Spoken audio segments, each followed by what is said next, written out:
ইরু ফাহিমের দিকে ঘুরলেও ফাহিম ইরুর হাত ছাড়ে না, চেপে শক্ত করে ধরে রাখে।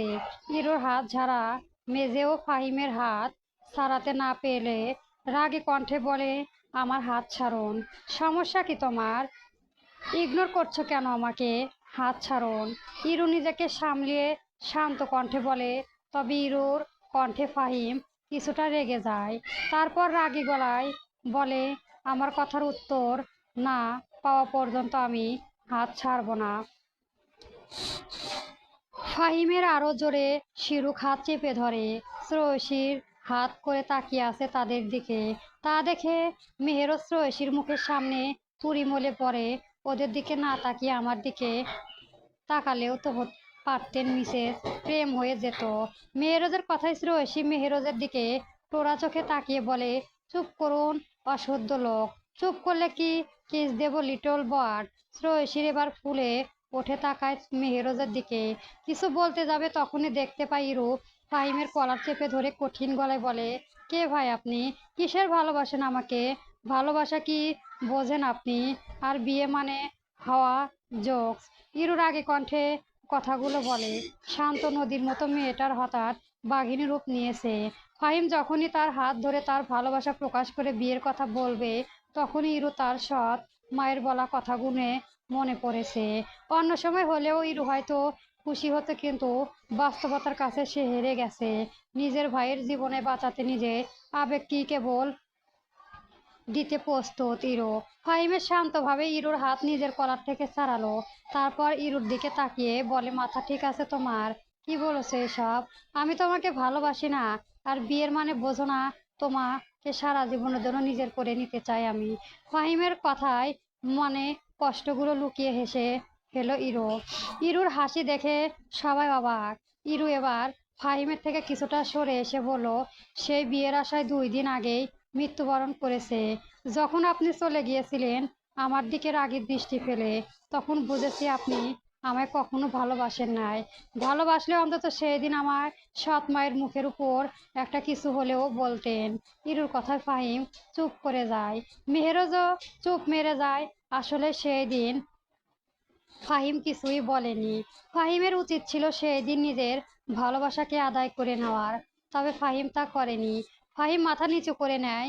ইরু আবার কিছু বলতে যাবে, তার আগেই ফাহিম বলে, সেই দিনের জন্য সরি। আসলে আমি হুট করে কোনো সিদ্ধান্ত নিতে পারি না। আর সেই দিন আমার মা ছিল সাথে। তোমার বয়স এখন 18ও হয়নি যে তোমাকে জোর করে হলেও বিয়ে করব।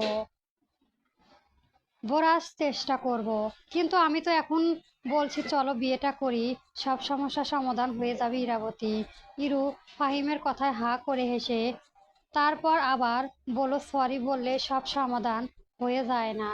আর আমি আপনাকে বিয়ে তো দূর ভালোই বাসি না, জাস্ট আপনিও আমার জোর করতে বলেই সব মেনে নিয়েছিলাম। তবে আর না, আমি তোমাকে ফোর্স করেছি। আমি তো বলতাম তুমি কি আমায় ভালোবাসবে, তুমি তো চুপ থেকেছো। নীরবতার উত্তর সবসময় হ্যাঁ হয়, তুমি তো সেটাও জানো। তাহলে এসব কি ইরাবতী? অবশ্যই আপনি আমাকে ফোর্স করেছেন। আর সব সময় চুপ থাকার উত্তর হ্যাঁ হয় না। আমি এতকাল চুপ ছিলাম, বোকা ছিলাম, এখন আর নেই। মাফ করবেন আসি। ইরুর বুক ভরে শ্বাস নেয়, তারপর শ্রেয়সীর দিকে তাকায়। শ্রেয়সীর দিকে চোখাচোখি হতেই ইরু চোখ নামিয়ে নিয়ে কিছু ঘুরে কয়েক কদম এগোতে ফাহিম আবারও ইরুর হাত চেপে ধরে। তারপর বলে, কিন্তু তুমি তো আগে কখনো না বলনি, আর আমি তোমাকে ভালোবাসি। বিয়ে করতে সমস্যা কি তোমার? আর ফোর্স করলেও তুমি সায় দিচ্ছ। এখন আমি তোমাকে বিয়ে করব মানেই করব।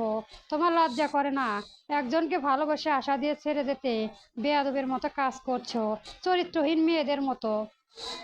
ফাহিম রাগের কারণে শেষ কথাগুলো মুখ ফসকে বলে ফেলে। তার ভীষণ খারাপ লাগছে ইরোর কথা শুনে। সে ভেবেছিল আজ বিয়ে হয়ে যাবে ভালোভাবে, কিন্তু আজ যে অন্য ইরো কে আবিষ্কার করবে ভাবে নেই। ফাহিমের কথা ইরো খারাপ লাগলেও এতক্ষণ শেষ কথাগুলো শুনে ভীষণ রাগ হয়। ঘৃণা জন্মে যায় ফাহিমের উপর। রাগ সামলাতে না পেরে ইরো ঘুরে ঠাস করে চর বসিয়ে দেয় ফাহিমের গালে। সাথে সাথে ফাহিম চোখের চশমাটা নড়ে উঠে একপাশে হেলে পড়ে। ফাহিম কিছু বুঝে ওঠার আগে ইরুর আগে ফাহিমের হাত নিজের থেকে ছাড়িয়ে কলার চেপে ধরে বলে, চরিত্রহীন আপনার মতো মানুষ আমরা না। রাস্তার মেয়ে দেখলে পট আটকে দাঁড়াতে, তার হাত ধরতে লজ্জা লাগে না আপনার? আর কিসের ভালোবাসা? আমি আপনাকে কোনোদিন বলেছি আমি আপনাকে ভালোবাসি? বলিনি, কারণ আমি আপনার মতো মানুষের সবসময় ঘৃণা করি। ফার্দার আজকের পর আমার সামনে যদি আসেন তো মনে রাখবেন আপনার তো কিছু করতে পারবেন না, তাই আমি নিজেই দুনিয়া থেকে বিদায় নিব। মাথায় রাখবেন ফাহিম আহমেদের, আমি আপনাকে জাস্ট ঘৃণা করি, এখন জাস্ট ঘৃণা।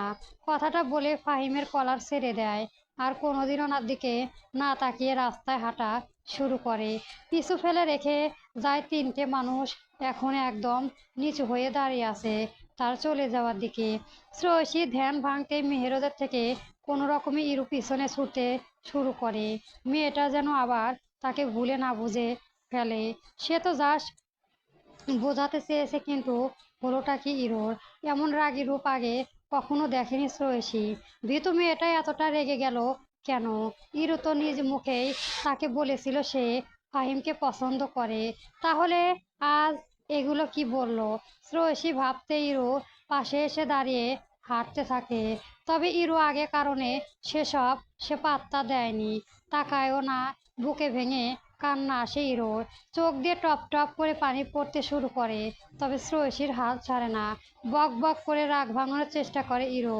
প্রায় 27 ঘন্টা পর অনলাইনে ঢুকেছে তোহা। সিয়ামের বাড়িতে আসতে আজ দেরি হবে, তাই ঘরে এসে বসেছে। মেসেঞ্জারে ঢুকেই অবাক হয় তোহা, ভ্রুজোড়া কুঁচকে যায়। তার গ্রুপটা খুঁজে পাচ্ছে না। তার জায়গায় নতুন নামে একটা গ্রুপ, যেখানে তার গ্রুপের নাম ছিল ফ্রেন্ডস জোন, কিন্তু তার কোনো হদিশ নেই। সেখানে নতুন নামে গ্রুপ, স্টাইলিশ ভাবে নাম দেওয়া শ্যাডো সেকশন 7। তোহা ভ্রু কুচকে গ্রুপে ঢুকতে দেখে গ্রুপ সকল মেম্বারদের নিকটমে চেঞ্জ করে দিয়েছে। এমন কাজ কে করেছে দেখতে সিম মেনশনে দিতেই মিনি এসে মিসিন করে, তারপর টপিং করে হাই হ্যালো কেমন আছিস? আলহামদুলিল্লাহ, তুই? আচ্ছা, গ্রুপের নাম আর সবার নাম চেঞ্জ করলো কে? তোহা মেসেঞ্জে মিলিয়ে একটা হা রিকোয়েস্ট দিয়ে বলে, কেন ভালো লাগছে না? তা তো বলিনি কে চেঞ্জ করেছে, তাই বলেছি আর নামটা মানে কি? তোহার কথায় মিলি বেশ কিছুক্ষণ সময় নিয়ে টাইপিং করে, আমাদের গ্রুপের নাম আর সবার নাম আমি চেঞ্জ করেছি। নামটা আমাদের 7 জনের টিম এর জন্য পারফেক্ট, আর সবার নিকমে এর নিজের ডাক নাম লিখে দিয়েছি। ও তোহা আর মিলে কথার মাঝে গ্রুপে জয়েন হলো মিহিল আর্মি একজন ডাক্তার, খুব বেশি তাকে গ্রুপে পাওয়া যায় না। আজ এসে যখন দেখেছে কেউ নেই, তাই সব চেঞ্জ করে ফেলেছে। তোহা ঘরের দরজায় লাগিয়ে কানে ব্লুটুথ গ্রুপ কল দেয়। মিলি রিসিভ করে তারপর ও জয়েন দেয়। তোহাও গ্রুপে জয়েন হতে দেখে হেসে বলে, কি ব্যাপার হ্যাকার বাজারি, তুই আজ গ্রুপে? তোহার কথায় পাত্তা না দিয়ে মিলির উদ্দেশ্য বলে, মিলি ওকে বলে দে ও আর ওই ভাই আমার সাথে বিশ্বাসঘাতকতা করেছে, তাই ওর সাথে কথা নেই। এর কথা শেষ হতে না হতেই গ্রুপে জয়েন হয় নিশাত আর তুহিন। গ্রুপে জয়েন হয়ে এর কথা শুনে তুহিন বলে, তুই ডাক্তার হলেও আমাদের বোনকে দিতাম, তুই তো ডাক্তারের ও হতে পারলি না, আমার বোনকে তো কে দিতাম। তুহিনের কথা এবার বলে, দেখ শালা, আমি চুপ আছি, থাকতে দে, রাগাবি না, নয়তো তুই কেন বিয়ে করছিস না সবাইকে বলে দেবো কিন্তু। চুপ কর। তুহিনের কথায় গ্রুপের সবাই হেসে ওঠে। তাড়াতাড়ি বলে, ইভানকে দে। তুহিনে একটু পচানো সুরে বলে দেয়, না না, বিল্টু, তুহিন আমার একমাত্র না হওয়ায় শালা ওকে পাচাতে পারবো না। এই নতুন আমার বিল্টু বলবি না কুত্তা। মিলির কথায় আর এক দফায় সবাই হেসে ওঠে। যখন সবাই ফ্রি থাকে তখন গ্রুপে এসে একটু আড্ডা দেয়। তবে আজ ফাহিম আর মেহেরোজ নেই, যদিও মেহেরোজ সবসময় থাকে না। তবে ফাহিমকে না দেখেও ইভান বলে, কিরে আজ আমার প্রেজেন্ট শালা নেই কেন গ্রুপে? খুব মিস করছি। সবাই কি তোর শালারে কুত্তা? মিলির কথায় তোহা হেসে ফেলে। তারপর ইভানের উদ্দেশ্যে বলে, মেহেরোজ আর ফাহিম আজ একটা কাজে গিয়েছে। কি কাজ? তুহিনের কথায় তোহা বলে, সফল হোক, তারপরে সারপ্রাইজ দেব। এখন সিক্রেট থাক। ওকে না হওয়ায় বউ, ইভানের বাচ্চা মেরে নাক ফাটিয়ে দেব কিন্তু। তোহার কথায় গ্রুপের আবারও সব ফাঁসি রোল পড়ে। যখন তারা আড্ডায় দেয় তখন তাদের ভেতরে লুকোনো বাচ্চা রূপটা প্রকাশ পায়। গম্ভীর রূপটা হারিয়ে যায় বাকি সবার কাছে। গম্ভীর হলেও গ্রুপের সবার কাছে পুরো খোলা বইয়ের মতো। কারো ইগো নেই, সবাই সবার জন্য ফ্রি। গ্রুপের সবার মাঝে নিশাতে একমাত্র চুপচাপ স্বভাবের, আর তার থেকেও চুপচাপ মেহেরোজ। এরা যেন গ্রুপে শুধু মেসেজ সিন করতেই প্রকাশ করে। তবে আজ আর মেহেরোজ আর ফাহিম নেই। বাকি পাঁচজন আড্ডা দিতে দিতে অনলাইনে লুডো খেলতে শুরু করে। কাজের মাঝেও একরাশ প্রশান্তি খেলে যায় তাদের মাঝে যখন তারা একে অপরের সাথে কথা বলে। পশ্চিম দিগন্তরে মেঘে জমেছে, হয়তো বৃষ্টি হবে। ফাহিম নিচু হয়ে গেছে, মুখ দিয়ে কোনো কথা আসছে না ওর। মেহেরোজ ফাহিমকে নিয়ে একটা কফি শপে এসে বসেছে, তবুও ফাহিমের মুখে কোনো কথা নেই। ওয়েটার কফি দিয়ে যাওয়ার পর মেহেরোজ ফাহিমের দিকে তাকিয়ে বলে, কি ভাবছিস এত? টেনশন বাদ দে, যা হওয়ার হয়েছে। এখন ভাব কি করবি এখন। মেহেরোজের কথাই এতক্ষণ পর ফাহিম মুখ তুলে তাকায় মেহেরোজের দিকে। কফির কাপটা হাতে ধরে বেশ কিছুক্ষণ তাকিয়ে রইল ধোয়া ওঠা কফির দিকে। তারপর একটা দীর্ঘশ্বাস ফেলে বলল, পরবর্তী গল্প পেতে আমার চ্যানেলটি সবার আগে সাবস্ক্রাইব করে রাখবেন। ধন্যবাদ। গল্প লেফটেন্যান্ট মেহেরাজ মির্জা চলবে।